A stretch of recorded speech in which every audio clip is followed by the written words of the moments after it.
Assalamualaikum warahmatullahi wabarakatuh. Waalaikumsalam warahmatullahi wabarakatuh. Perkenalkan, nama saya Ibu Ida Kartini dari Majelis Taklim An-Nisa Karawang. Ibu kita Kartini. Ibu Ida Kartini. Oh, saya dengar Ibu kita Kartini. Ah, bukan ya. Oke, Bu. Sebelumnya saya ingin menyampaikan titipan cerita dari teman saya. Mana titipannya, Bu? Nah, kata ada titipan. Oh, cerita ya, oke. Silakan, Bu. Ini ke teman saya itu kalau dibilang kehidupannya itu termasuk mapan malah berlebih. Berlebih dianya karena suaminya itu kaya raya. Oh. Tapi ada satu kebiasaan suaminya itu yang jelek ya, ibaratnya itu di kamarnya itu mereka itu mempunyai 2 ranjang.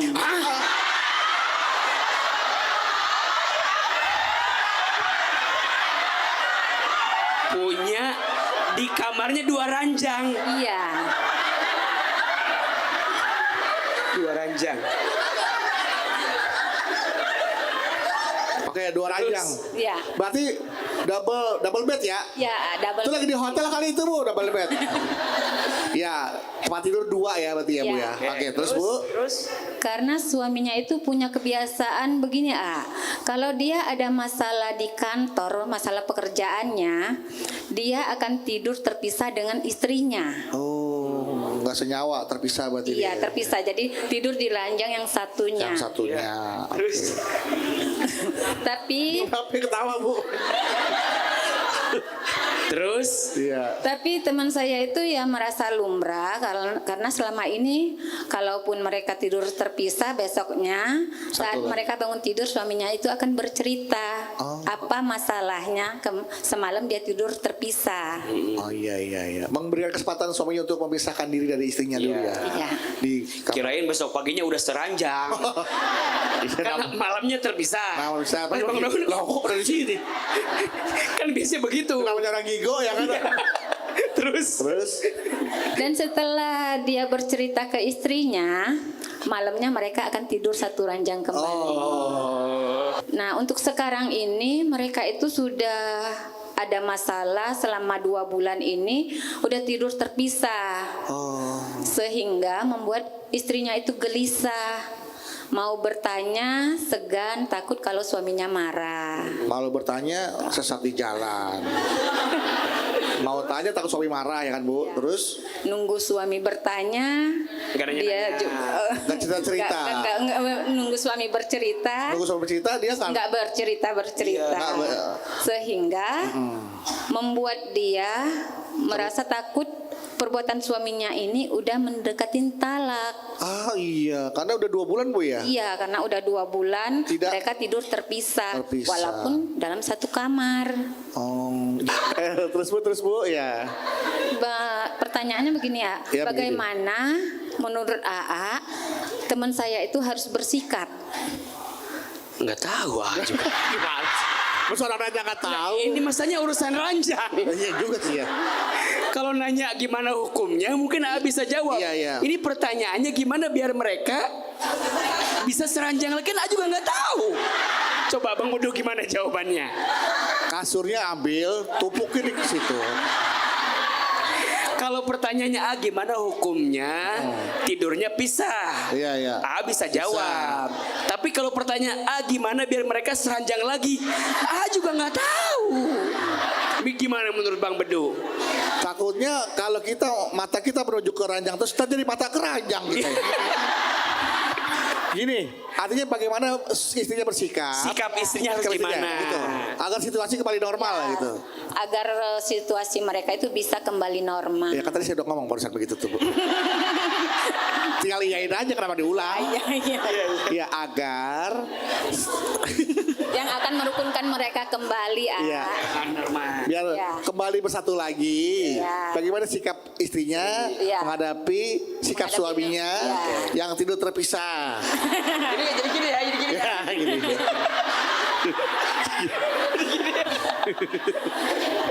Seperti itu aja Bu. Iya, jawabannya. baik. Ya, hanya itu pertanyaan dari saya. Hanya itu saja. Wassalamualaikum warahmatullahi wabarakatuh. Waalaikumsalam warahmatullahi wabarakatuh. wabarakatuh.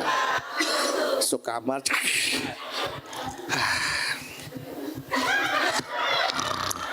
Ayah, Iya benar. ayah, Iya benar. aku tuh udah lama lihat kamu tidurnya kok bisa terus.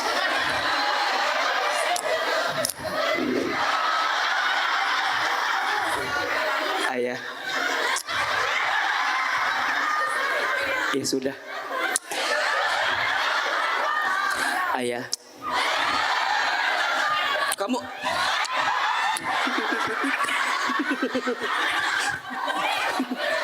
Nggak kelar lagi berenang nih.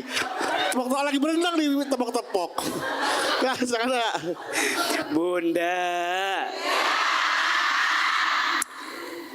Kadang bicara itu harus tahu waktunya dan caranya, betul nggak? Harus tahu waktunya dan caranya. Maka Bunda, kadang kita lebih baik diam daripada bicara di waktu yang salah dan cara yang salah. Betul nggak? Karena kalau kita bicara di waktu yang salah dan caranya salah, pasti ujungnya juga salah.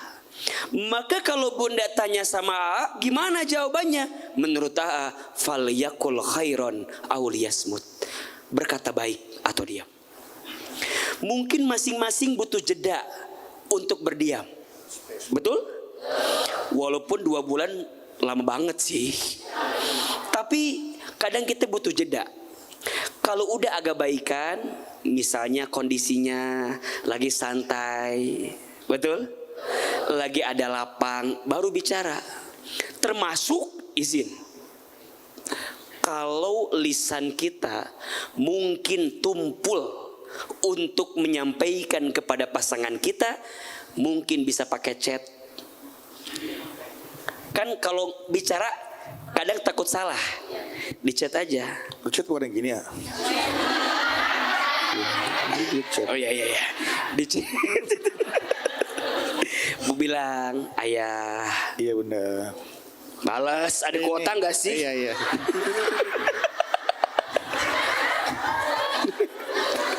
Iya Bunda. Ayah, Iya Bunda. aku pengen ngomong sesuatu sama kamu. Ngomong aja.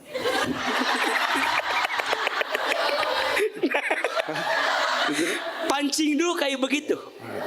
Aku minta waktu atau mungkin izin sebelum bicara, izin ya, pijitin dulu, siapin minuman dulu. Mungkin itu akan bisa bikin lebih diterima oleh pasangan kita. Dan ingat ya, jangan bicara pada waktu dan kondisi yang tidak tepat. Khawatirnya yang hadir adalah kemarahan. Dan ingat, kalau sedang marah juga memang tidak boleh bicara. Kan Bunda tahu ya, kalau sedang marah, 2, 1 nggak boleh bicara karena yang keluar pasti kata-kata yang buruk. Yang kedua, jangan memutuskan sesuatu. Pasti keputusannya karena nafsu. Berapa banyak rumah tangga yang karena marah ujungnya dia menyimpulkan sesuatu, mohon maaf, tidak mendatangkan kemaslahatan, malah mendatangkan kemadharatan. Jadi menurut AA, cari waktu yang tepat, cari cara yang tepat, bicara pelan-pelan dan jangan dibiarkan. Hari ini ada penyakit di rumah tangga yang menurut AA berbahaya. Namanya silent treatment. Oh iya betul. Suami nggak nyapa, istri juga nggak nyapa. Padahal rumah tangga 80% isinya ngobrol. 80% isinya komunikasi. Bayangkan kalau rumah tangga sudah hilang komunikasi. Apa itu disebut rumah tangga? Menurut A, sudah hilang makna rumah tangga yang sesungguhnya. Jangan membiarkan terlalu lama sesuatu yang ada di hati. Pasangan kita itu sahabat terbaik. Pasangan kita adalah orang terdekat. Bagaimana mungkin kita menjauh dari orang terdekat? Dan bagaimana mungkin kita bisu bersama orang yang bersama dengan kita? Mudah-mudahan kita bisa lebih lembutkan hati kita semua. Tepuk tangan buat Bunda yang bertanya. Ya. Assalamualaikum Ustadz Hilman dan Bang Bedu. Saya Rinda, penggemar Ustadz Hilman dari Majalengka. Suami Rinda tuh sering banget diam 1000 bahasa kalau ada masalah di kantor. Kalau Rinda tanya kenapa, dia bilang itu bukan urusan Rinda. Dan Rinda nggak akan bisa mengerti.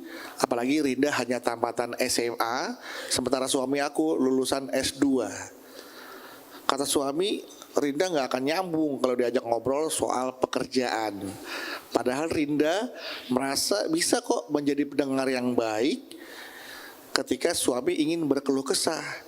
Kalau seperti ini, mending Rinda turutin kemauan suami atau Rinda paksa suami untuk cerita. Mohon jawabannya Ustaz. Hilman, terima kasih.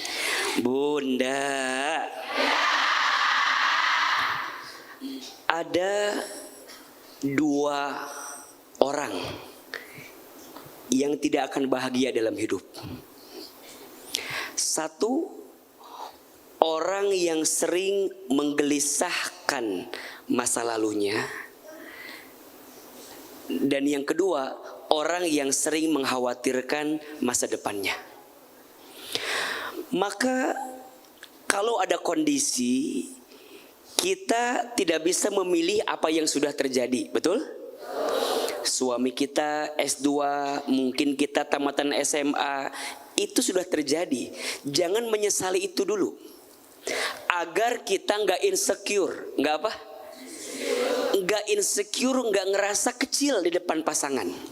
Karena kita ditakdirkan dengan pasangan pasti sudah diatur dalam catatan takdirnya siapa? Allah.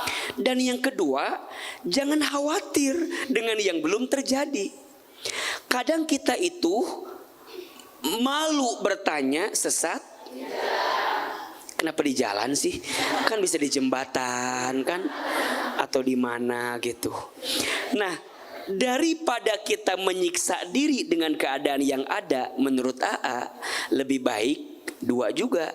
1, diam.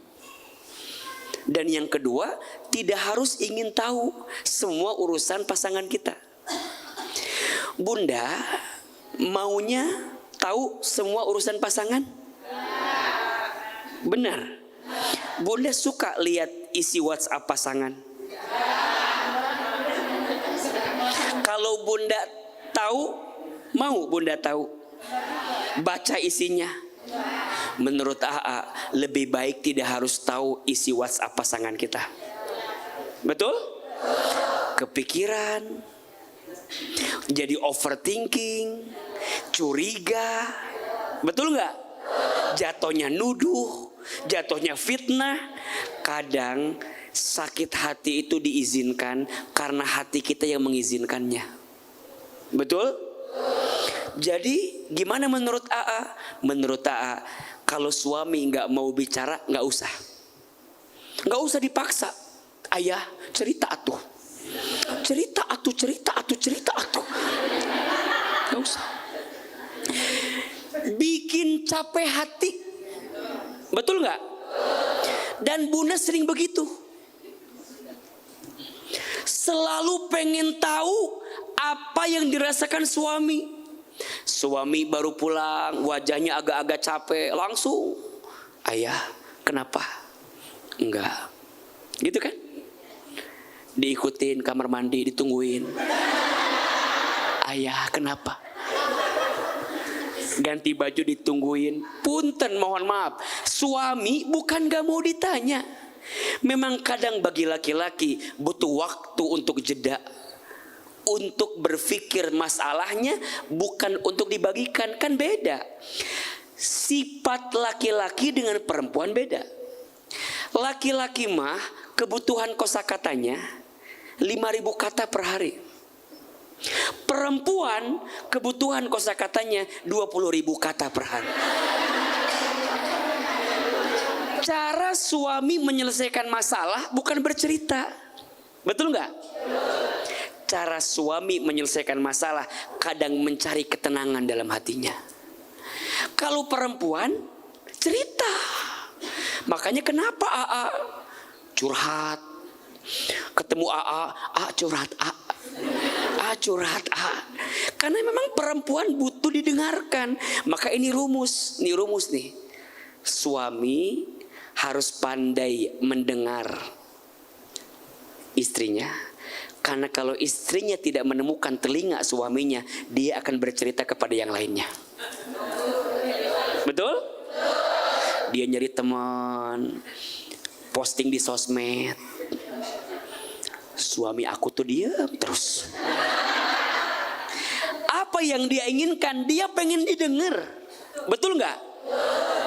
Tapi suami, bunda, lemahnya laki-laki itu di mata. Maka daripada bunda bicara, lebih baik perindah diri bunda. Agar ketika suami ketemu dengan bunda, tidak ada pandangan lain kecuali melihat bunda yang paling cantik.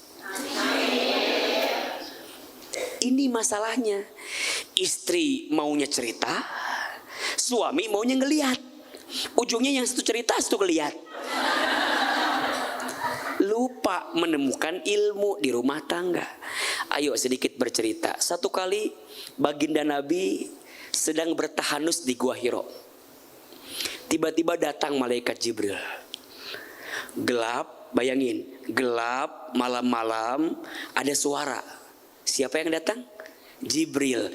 Iqra, Iqra, Iqra. Nabi takut gak? Takut. Lihat ke depan gak ada orang, lihat ke samping gak ada orang, ke belakang gak ada orang. Pas lihat ke atas ada makhluk putih besar yang datang. Kebayanglah ibu lagi di rumah, gelap-gelap malam-malam. Ada yang manggil, Ece. Coba takut gak kira-kira? Sama. Singkat cerita Nabi merinding bulu kuduknya, bergetar hatinya. Nabi lari, Nabi takut. Kata Nabi, ana biqari. Kata Jibril, lanjut Al-Alaq 1-5. Wahyu yang pertama itu, Iqra bismi rabbikal ladzi khalaq, khalaqal insana min 'alaq. Iqra wa rabbukal akram alladzi 'allama bil qalam 'allamal insana ma lam ya'lam. Beres 5 ayat, Nabi lari. Masya Allah. Sampai rumah ngetuk pintu. Assalamualaikum. Jawab tuh cewek cicing wae. Assalamualaikum. Dibuka pintu sama Khadijah. Pertanyaannya, apa yang Khadijah lakukan pertama kali ketika melihat wajah Nabi sedang ketakutan? Nah, apa? Khadijah nggak nanya, nggak kayak ibu. Kepo hayang nyahu. Ketika Nabi masuk, Khadijah nggak nanya, ya Rasul kenapa? Enggak. Khadijah nggak nama, suamiku kenapa? Enggak. Tapi yang Khadijah lakukan ketika Nabi masuk ketakutan, apa kata Khadijah? Langsung dipeluk sama Khadijah, dibisikin telinga Nabi. Apa kata Khadijah? Ya Muhammad suamiku, jangan takut, ada aku di sampingmu. Kata Nabi, aku takut. Apa kata Nabi? Jamiluni, jamiluni, jamiluni. Selimuti aku, selimuti aku, selimuti aku. Apa maknanya? 2. 1, selimut itu tidur. Atau yang kedua, peluk aku lebih lama lagi. Pertanyaannya, suami punya masalah di kantor, pulang ke rumah. Kira-kira suami mau gak dipeluk sama bunda? Tanya, kenapa gak mau? Mungkin bunda baunya teh para rugu teh, bawang teh, balsem teh, pabelit di imah teh. Bagaimana suami bisa betah dipeluk sama bunda yang ada gerah? Ayo jujur, begitu atau tidak? Sok tanya, ini bunda cantik di sini, di rumah begini enggak? Ini cantik, pipi dimerah-merahin, bibir dimerah-merahin, mata dilentik-lentikin, bibir dimerah-merahin. Di rumah begini enggak? Kenapa? Terus bunda teh cantik buat siapa? Buat suami. Suami siapa? Kesel. Tuhan buat suami. Jadi mohon maaf ya Bunda sayang, mohon maaf. Bunda ayo atuh belajar dari Nabi dan Khadijah, betul? Maka jangan kaget, singkat cerita. Khadijah wafat. Nabi sedih nggak? Khadijah wafat, Nabi kehilangan nggak? Bahkan ketika Nabi kehilangan Khadijah, Nabi menikah lagi dengan Aisyah radhiyallahu anha, Nabi pernah ngigo manggil nama siapa? Khadijah. Aisyah cemburu. Suamiku, kenapa engkau memanggil Khadijah? Bukannya dia sudah meninggal. Apa kata Nabi? Khadijah memang telah pergi meninggalkanku, tapi di hatiku tak akan pernah dia pergi di hatiku. Kenapa? Khadijah orang pertama yang mencintaiku. Khadijah orang pertama yang paling mengerti perasaanku. Khadijah yang mengangkat kehidupanku. Aku tak akan bisa seperti ini kalau bukan karena siapa? Khadijah. Coba kalau suami ibu meninggal, kira-kira ibu nih meninggal nih, suami ibu akan ngucap gitu enggak? Akan apa suami ibu? Ya udahlah, gimana ibu itu mau urusan ibu lah. Oke, tepuk tanganmu, tepuk tangan Hilmanmu.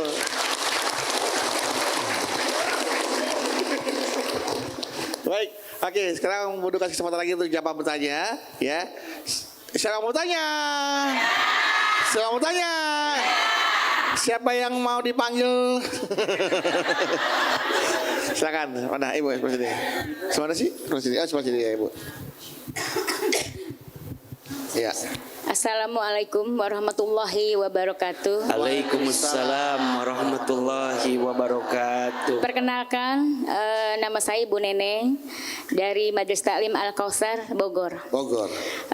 Izin bertanya Pak Ustadz. Iya. Ya, saya mau cerita dulu ya Pak Ustadz. Saya sebelumnya suami saya tuh belum pernah, maksudnya nggak pernah curhat kalau tentang pekerjaannya ya. Tapi tiba-tiba tuh kenapa suami saya tuh ngajakin saya duduk di teras untuk bercerita. Bukan di flyover, bukan. Di teras Pak. Biasa suka duduk di flyover. Ya, katanya dia tuh kepalanya mumet. Oh iya. Ya, Terus, karena banyak kerjaannya sangat Yes, banyak betul. ya, lagi pas banyaknya. Temannya itu teman kerjanya ada yang resign dan ada juga yang lagi izin sakit. Otomatis kan pekerjaannya, semua pekerjaan itu dilimpahkan ke suami saya. Iya.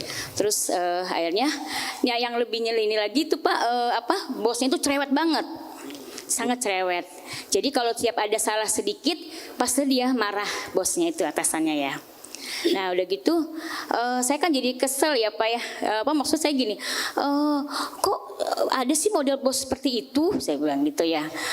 Itu Bapak aturan maksudnya ini dong, protes. Oh Ibu nyeramahin suami Ibu? Iya, saya nanya. Wah, harus Ibu, saya saking gemes ya Pak, saya saking gemes ya mendengar suami saya gitu ya. Katanya suami saya juga udah pernah bilang bahwa dia tuh udah maksudnya nggak sanggup ya untuk mengerjakan semua pekerjaan. Udah bilang sama atasannya. Malah atasannya bilang katanya kalau kamu misalnya nggak sanggup ya udah resign aja gitu. Kata atasannya. Kata atasannya.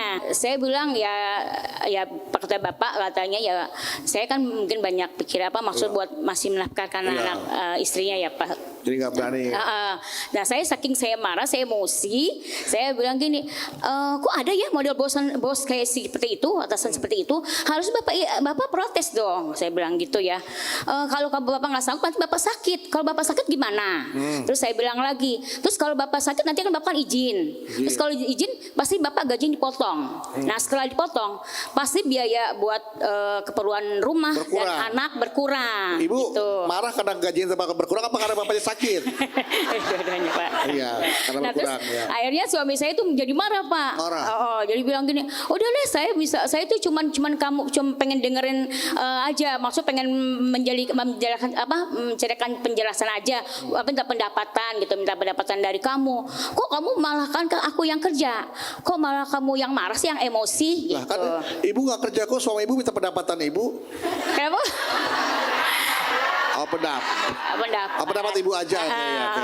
Pendapat saya aja. Iya, Nah, iya. setelah kejadian itu Pak, saya jadi nggak pernah curhat lagi ke suami. Khawatir suami tersinggung. Karena saya mungkin emosi aja tadi Iya, ya. iya. Nah, terus pertanyaan saya, bagaimana caranya supaya saya bisa kembali, suami saya bisa curhat kembali ke saya lagi, dan saya juga nggak akan ngomel-ngomel lagi gitu Pak. Bilang apa sama suaminya sekarang coba? Ini suami ibu di kamar tuh. Nih, kalau suami menyaksikan mau bilang apa sama suami? Suami ibu namanya siapa? Sebut aja. Suamiku Yanto. Yanto. Iya. Ya, bilang. Panggil Mas Yanto. Mas Yanto. Ini Yanti. Ayo, ibu mau bilang Silakan, apa sama silakan. suami di rumah? Mas Yanto, saya mohon maaf ya kalau saya sering ngomel-ngomel. Yang pasti saya nggak akan ngomel-ngomel lagi deh, nggak akan emosi lagi, gitu aja. Ya. Kenapa Gitu Mas kan. yang jawab? Mas ya. Kameramen gini, ya. Ya, demikian ya Pak. Assalamualaikum warahmatullahi wabarakatuh. Waalaikumsalam warahmatullahi wabarakatuh. Iya. Terpesona kamera kita ya. Silakan Anda. Bunda, ada satu kata yang penting untuk dihadirkan di rumah tangga. Apa itu? Maaf. Apa? Ayah. Iya Bunda.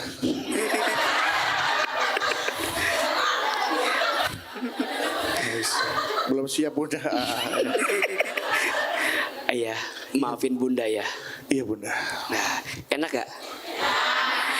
Istri jangan gengsi minta maaf sama suami. Suami juga jangan gengsi minta maaf sama istri. Bunda, Iya. ayah tahu kalau Bunda itu banyak salahnya. Terus Tapi ayah tidak gengsi, ayah yang minta maaf duluan. Walaupun ayah sakit hati, tapi ayah terima. Karena itu berasal dari Bunda. Maafin ayah ya Bunda. enggak. Oh enggak sih Bunda. Ayah bilang Bunda banyak salahnya. Ngaca. Nah, kalau ngomongnya kayak begini tadi bukan minta maaf. Jadi minta maaf tuh jangan ngungkit. Udah. Yang salah siapa, yang benar siapa, udah. Daripada kan dulu tuh ya Bunda, kalau Bunda nggak nikah sama ayah, ayah nikah sama yang lain. Iya bener. Udah nggak usah. Kesalahannya apa, gimana, cukup. Langsung bilang maafin. Maafin saya. Apa sih susahnya minta maaf, betul nggak? Maka tadi ngajarin sama ibu, ayo bilang minta maaf sama suami. Cuman itu jawabannya. Masing-masing klarifikasi. Tapi yang salah suamiku kata suami istriku Capek. Ayah, suami, istri itu paling gak senang disalahin. Jangan suka nyalahin istri. Karena istri itu makhluk Tuhan yang paling Apaan? Kayak begini seksi. jadi seksi. Makhluk Tuhan yang sulit dimengerti. Seksi. Kenapa jadi seksi? Yang sulit dimengerti. Astagfirullahalazim. Istighfar Bu. Kan bilang tadi perempuan teh makhluk Tuhan yang sulit dimengerti. Kenapa jadi yang paling seksi? Ih, itu mah lagu. Ntar kena hak cipta lagi di sini nih. Itu mah lagu Perempuan itu ayah, laki-laki sulit dimengerti, betul nggak? Akan ada satu fase di mana kita menemukan perempuan naik motor, sen kiri belok Kanan. Saat kita ngikutin dia, kita nabrak, apa kata dia? Bapak yang salah ngikutin saya. Akan ada satu fase di mana istri nanya sama suaminya, ayah, aku bagusnya pakai baju warna apa? Merah atau biru? Suaminya jawab, merah Bunda. Apa kata istrinya? Biru juga bagus. Katanya nanya, jawab sendiri. 30 menit kemudian keluar kamar pakai baju warna kuning. Merahnya nggak ada, birunya nggak ada. Emang begitu. Betul? Maka suami harus banyak melapangkan hati sama sosok yang bernama istri. Betul nggak? Istri juga sama, harus banyak melapangkan hati untuk yang namanya suami. Jadi kata maaf kunci rumah tangga. Istri jangan gengsi minta maaf sama suami, suami jangan gengsi minta maaf sama istri. Yang sudah terjadi sudah, yang belum terjadi perbaiki. Setuju? Mudah-mudahan ibu bisa curhat lagi sama suami dan belajar dari kesalahan. Ingat, orang baik bukan yang tidak punya salah. Orang baik itu orang yang bisa belajar dari kesalahan yang pernah dia lakukan dan dia memperbaiki dirinya. Tepuk tangan buat ibu yang ini. Oke, selanjutnya setelah ya, mana lagi katanya? Oke. Iya, Silakan. iya boleh mau nanya, silakan. Assalamualaikum warahmatullahi wabarakatuh. Waalaikumsalam warahmatullahi wabarakatuh. Perkenalkan, nama saya Imaya Fitriani dari Majelis Talim Thariqut Sa'adah, Ciampea, Bogor. Iya. Menanya ya, A. Iya. Seperti yang udah A bahas, Iya. jangan paksa suami untuk bercerita. Iya. Tapi alhamdulillah di rumah tangga saya tuh suami saya suka bercerita, A. Setiap dia pulang kerja atau apa, pasti dia selalu bercerita tanpa saya minta. Bahkan dia tidak tahu apalah saya lagi capek atau enggak gitu Bahkan kan. dia nggak tahu kalau nggak ada orang pun dia tetap cerita gitu. Nah, maksudnya dalam kondisi saya lagi Oh, dalam capek apa kondisi enggak capek dalam ngurus apa. rumah tangga, Iya. ngurus anak, ngurus kerjaan. Terus besoknya gantian misalnya, ayah saya mau cerita kata saya gitu kan. Terus dia malah marah-marah, nggak jelas gitu, marah-marah, ngapain cerita, malas dengerinnya kata dia gitu kan. Terus sudah marah-marah, dia kadang apa suka ngomong kasar yang nggak pantas buat didengar gitu kan. Iya. Nah kadang anak-anak juga suka denger kalau dia lagi marah suka ngomong kasar gitu. Sabar. Nggak apa-apa. 18 tahun saya nahan sakit dia ngomong kasar kayak gitu kalau setiap berantem ke saya. Yang saya mau tanyain, bagaimana cara saya ngungkapin rasa sedih saya, rasa kesal saya ke suami saya untuk supaya dia nggak seperti itu lagi. Mohon pencerahannya. Terima kasih. Wassalamualaikum warahmatullahi wabarakatuh. Waalaikumsalam warahmatullahi wabarakatuh. Ya, suaminya tuh kalau pulang suka cerita kepada beliau, pada istrinya, kepada ibu. Tapi giliran ibu ingin bercerita, suaminya malah nggak mau mendengarkan. Ngapain sih cerita, gue malas denger lah. Bahkan sampai berkata-kata kasar yang menyakitkan hati istrinya, hati ibunya ya. Nah bagaimana nih, ini saya sangat sakit. Bagaimana menghadapi situasi seperti ini, Ahilman? Silakan Ahilman. Bunda,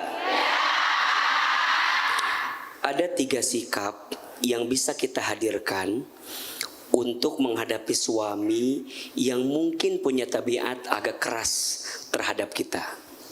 Yang pertama, jangan pernah memadamkan api dengan api. Yang terjadi bukan padam malah kebakaran. Jadi kalau suami kita keras, kitanya jangan keras. Mungkin kitanya harus lebih sedikit lembut dan tenangkan hati kita dan mengerti seperti apa tabiat suami. Menurut AA, kalau bunda tahu suami teh suka males dengerin cerita kita, nggak usah cerita. Jangan memancing juga sesuatu yang malah jadi membesar untuk kita. 2, api itu akan padam dengan air. Maka bunda belajarlah seperti air. Air itu hanya akan mengalir dari tingkatan tinggi ke tingkatan rendah. Maksudnya apa? Kadang suami itu butuh dimuliakan oleh istrinya. Suami senang dihargai, suami senang diapresiasi. Kan orang tuh kenapa mau bercerita? Karena mau diapresiasi kan.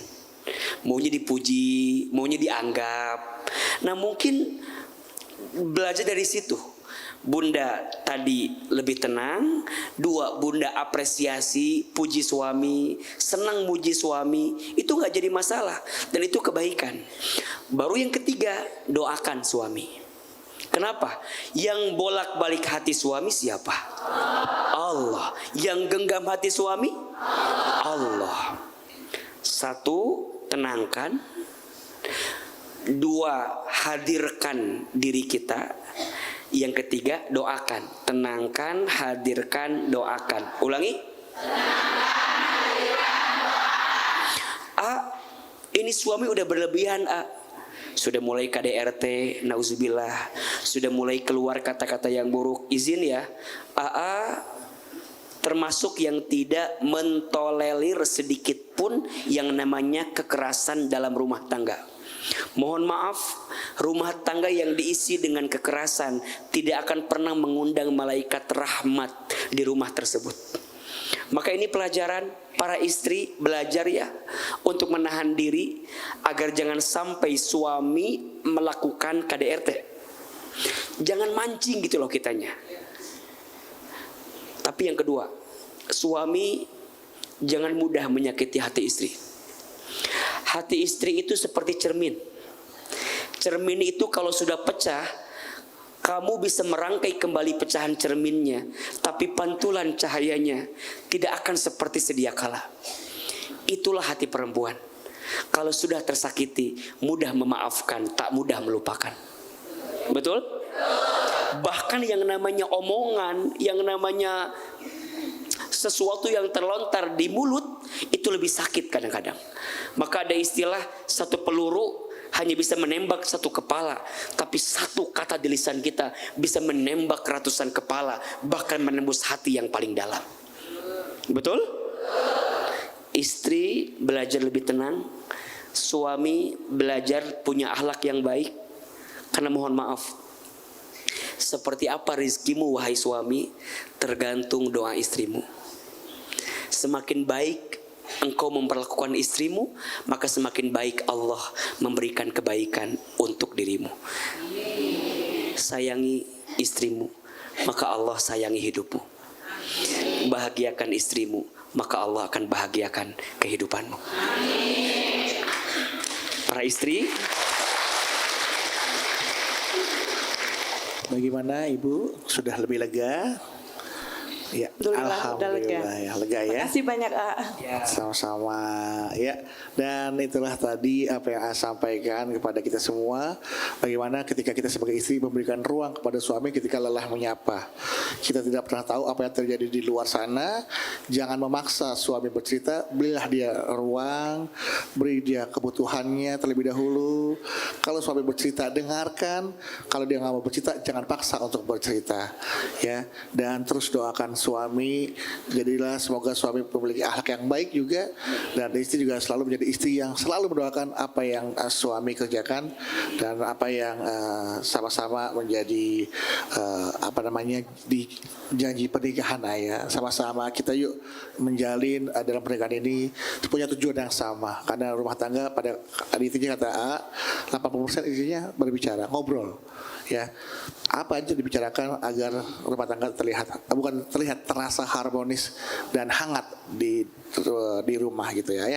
Baik, boleh kita akhiri tausiahnya dengan doa agar tadi apa yang sampaikan bisa kita terapkan nih ya. Dan semoga cita-cita, doa kita, keinginan kita Allah kabulkan. amin. Amin. Silakan A. Subhanallah walhamdulillah wala ilaha illallah wallahu akbar. Subhanallah walhamdulillah wala ilaha illallah wallahu akbar. Angkat kedua telapak tangan, tundukkan kepala kita, tutup kedua mata kita. Kita doakan semoga doa-doa kita Allah kabulkan. Amin. diaminkan dalam hati kita masing-masing. A'udzubillahi minasyaitonirrajim. Bismillahirrahmanirrahim. Alhamdulillahirabbil alamin. Allahumma sholli ala sayyidina Muhammadin sallallahu alaihi wasallam wa ala alihi wa sahbihi ajmain. Ya Allah, ya Rahman, ya Rahim. Duhai Allah yang Maha Pengasih lagi Maha Penyayang. Ya Allah, sayangilah keluarga kami. Ya Allah, cintailah keluarga kami. Ya Allah, berkahilah rumah tangga kami. Jadikan rumah tangga kami rumah tangga yang sakinah, mawaddah, warahmah. Ya Allah, maafkan dosa kami selama berumah tangga. Ya Allah, maafkan kami jika belum jadi istri dan suami yang baik. Ya Allah, maafkan kami jika belum jadi istri dan suami yang soleh. Ya Allah, maafkan kami jika rumah tangga kami masih jauh darimu, ya Allah. Ya Allah, maafkan kami jika di rumah tangga sering bertengkar, sering merendahkan, sering menjatuhkan, sering menghinakan. Ya Allah, bimbing rumah tangga kami agar diisi dengan keberkahan. Bimbing rumah tangga kami agar diisi dengan kebahagiaan. Ya Allah, lembutkan hati suami kami. Tenangkan hatinya, temani langkahnya. Bimbing suami kami dalam kebaikan. Berikan kepada kami suami yang soleh, suami yang bertanggung jawab, suami yang bisa membimbing kami dalam kebaikan. Ya Allah, ya Allah, jadikan kami istri yang soleha, istri yang lembut hatinya, istri yang penyayang, istri yang ketika dipandang menyenangkan, ketika diperintah taat, ketika ditinggal mampu menjaga diri, dan ketika diberi mampu berterima kasih. Ya Allah, jadikan anak-anak kami semua soleh dan soleha. Jaga anak-anak kami, berikan rizki dan takdir yang baik untuk anak-anak kami. Rabbana hablana min azwajina wa dzurriyyatina qurrata a'yun waj'alna lil muttaqina imama. Ya Allah, satukan keluarga kami bukan hanya di dunia, tapi kumpulkan nanti sampai ke surga, ya Allah. Rabbana atina fid dunya hasanah wa fil akhirati hasanah wa qina azabannar. Subhana rabbika rabbil izzati amma yasifun wa salamun alal mursalin walhamdulillahi rabbil alamin. Amin ya rabbal alamin.